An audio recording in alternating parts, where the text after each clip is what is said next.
ফাহিম শাহরিয়ার শোভন আপনি লিখেছেন, Facebook follower কেনাবেচা করা জায়েজ আছে কিনা? মানে আমি একটা ফলোয়ার 50 টাকা দিয়ে কিনে 70 টাকা বিক্রি করলাম, এটা আমার জন্য জায়েজ হবে কিনা? আল্লাহর মুস্তাআন। দুনিয়াতে যে আরও কত কিছু শুনতে হবে, ফলোয়ারও কেনাবেচা হয়। এইরকম যদি হয় যে ধরুন কোনো পেজে ফলোয়ার কেউ কিনে নিয়েছেন, এরপর আবার সেই ফলোয়ারগুলো বিক্রি করে পেজটা আরেকজনকে দিয়ে দিলেন, তিনি ফলোয়ারগুলো নিয়ে নিলেন, পেজের নাম চেঞ্জ করে তিনি তার মধ্যে করে বার করলেন, এই টাইপের যদি হয় তাহলে সেক্ষেত্রে এটা শরীয়ত দৃষ্টিকোণ থেকে জায়েজ হওয়ার কথা নয়। কারণ প্রথমত ফলোয়ার এটা আসলে পণ্য হওয়ার উপযোগী নয়।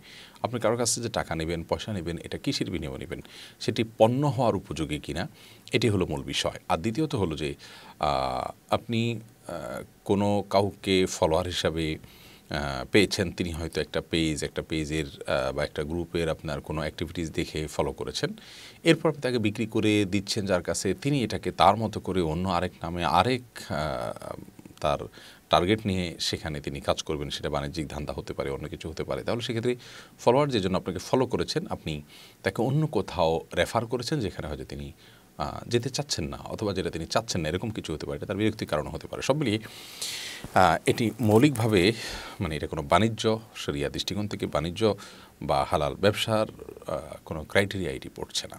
আল্লাহু আ'লাম বিসওয়াব।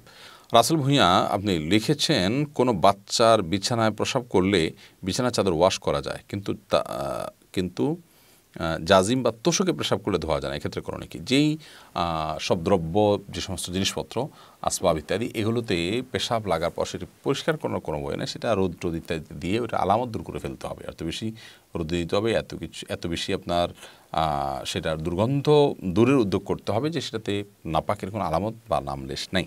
তো এর মাধ্যমে সেটি পাক হয়ে যাবে। বিশেষ করে ফ্লোর, ওয়াল, গাছ, এই টাইপের অনেক কিছুই আছে যেগুলোকে ওইভাবে আসলে ধোয়া সম্ভব হয় না। তো সেগুলোতে নাপাকের আলামত যেটি আছে সেটি দূর হয়ে গেলেই সেটি ব্যবহার করা যাবে। মারুফ হাসান আপনি লিখেছেন, আমি জাপানে থাকি, এখানে বিদ্যালয়ে, কাস্টমার সার্ভিস বা অন্য যে কোনো কাজে বা কাউকে অভিবাদন জানানোর সময় মাথা সহ শরীরের উপরের অংশ সামনের দিকে ঝোঁকাতে হয়, এটাই তাদের সংস্কৃতি। এখন একজন মুসলমান হিসাবে আমি কি এভাবে অভিবাদন জানাতে পারবো? ভাই মারুফ, সালাম তো ইসলামের অভিবাদন, অতএব সালাম নিবেদন করতে পারেন আপনি মুসলিমদেরকে। অমুসলিমদেরকে অভিবাদন, এমন কোনো অভিবাদন পেশ করতে পারেন যেটি কোনো ধর্মীয় কৃষ্টি বহন করে না এবং শরিয়া বিরোধী নয়। কাউকে আপনি হাসিমুখে অভিবাদন জানালেন, অথবা গুড মর্নিং, গুড ইভিনিং বা ওয়েলকাম, থ্যাঙ্কস ইত্যাদি অভিনন্দন জানালেন, অভিবাদন জানালেন, এতে কোনো অসুবিধা নেই। বাট জাপান সহ পৃথিবীর অনেক অঞ্চলে, বিশেষ করে পূর্বাঞ্চলের অনেক দেশে দেখা যায় যে আপনার যেমনটি বলেছেন, অর্থাৎ শরীরের অনেকখানি ঝুঁকি, অনেকটা রুকুর মতো করে তারপর অভিবাদন জানানো হয় কাউকে। ইসলাম শরীয়তের দৃষ্টিকোণ থেকে এটি জায়েজ নয়। নবী করিম সাল্লাল্লাহু আলাইহি ওয়াসাল্লাম একটি হাদিস সুনানে তিরমিজিতে বর্ণিত হয়েছে যে এক সাহাবী জিজ্ঞাসা করেছেন যে আমরা যখন কাউকে অভিবাদন জানাবো আমরা কি মাথা ঝুঁকাবো? নবী রাসূলুল্লাহ সাল্লাল্লাহু আলাইহি ওয়াসাল্লাম বলেছেন না। তো এই হাদিসের আলোকে পরিষ্কার বোঝা যায় যে এটি আসলে জায়েজ নয়। যদিও এই নিষেধাজ্ঞাটার মাত্রাটা কোন লেভেলের সেটা নিয়ে ওলামা ইকরামের ভিতরে যথেষ্ট দ্বিমত আছে, ভিন্নমত আছে। অনেক ওলামা ইকরাম বলেছেন যে এটি হারাম পর্যায়ের, অনেকে বলেছেন এটা মাকরুহ পর্যায়ের, অর্থাৎ এটা করলে বড় কোনো গুনাহ হবে না, তবে এটা শরীয়ত দৃষ্টিকোণ থেকে অপছন্দনীয় কাজ।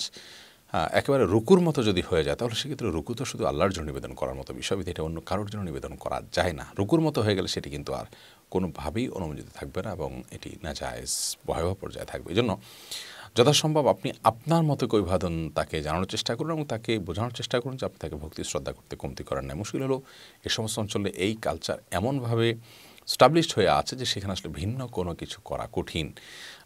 তারপরেও যদি অ্যাজ এ মুসলিম আপনার চেষ্টা করার সুযোগ থাকে তাদেরকে জানানোর যে মুসলিম হিসাবে আমি কেন করতে পারছি না, সেটা আপনার জানানো উচিত। আর না হলে আপনি রুকুর মতো কোনোভাবেই মাথা ঝুঁকাবেন না। হয়তো হালকা ঝুঁকালেন, সেটিও আপনার জন্য অনুচিত, কিন্তু তাও সেটি শিরকের পর্যায়ে যাবে না এবং বড় গুনাহ হবে না ইনশাআল্লাহ বিদিনিল্লাহ যদি আপনি সামান্য মাথা ঝুঁকান। তারপরেও এটি অ্যাভয়েড করে নিজের মতো করে নিজেই তাকে অভিবাদন জানানোর চেষ্টা করা উচিত এবং সেখানে যারা বসবাস করছেন মুসলমানরা, তারা বিভিন্নভাবে অন্যদের কাছে বার্তা দেওয়া উচিত যে আমাদের ইসলামী দৃষ্টিকোণ থেকে এটি আসলে আমরা করতে পারি না, বিধে আমরা করছি না, তবে অভিবাদন প্রকাশের সর্বাত্মক চেষ্টা আপনি করবেন শরিয়ার সীমালঙ্ঘন, শরিয়ার সীমানার মধ্যে থেকে। ওমেহানি আপনি লিখেছেন, রুকিয়া কি, রুকিয়া করলে কি হয়? রুকিয়া মানে হলো কোরআন এবং হাদিসের আলোকে ঝাড়ফুঁক করা। এটার প্রভাব মানুষের মধ্যে পড়ে, আল্লাহ তাআলা মানুষকে ট্রিটমেন্ট করানোর মাধ্যমে।